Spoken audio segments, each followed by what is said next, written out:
This is BBC One. Now the news with Bill Turnbull in Biloxi, Mississippi, and Sophie Rayworth in London. This is IFB2 in Biloxi. We're plugging you into IFB. Got it.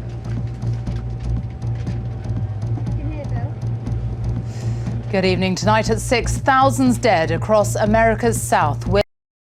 Robert, what's been happening in court so far this morning? Well, Anna, this is a story which will be familiar to many of us. A city centre street blocked by delivery. Now, in this case, it was a brewer's dray in the centre of Brighton. It had been holding up the traffic. The court heard for about 15 minutes. The two drivers said they were approached by Chris Eubank, who asked them to move the lorry. They explained that their delivery was almost complete and they would be moving on shortly, at which point he said he would move the lorry himself. He climbed into the cab. One of the drivers said he tried to prevent Eubank starting the engine, but Eubank said, "If you do that again, I will deck you." He then moved the lorry about 200 yards up the street and reparked it before making his way back to his own car. He done nothing wrong. Thank you, Robert. The Mayor says charging will begin in the new area from February next year. Well, Carl Mercer is at City Hall.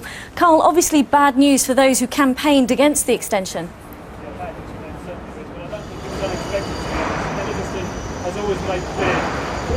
Shall I start that again with a microphone so you can actually hear me, Reece? Ken Livingstone, I think, has always made clear that he wanted this western extension to the congestion charge zone.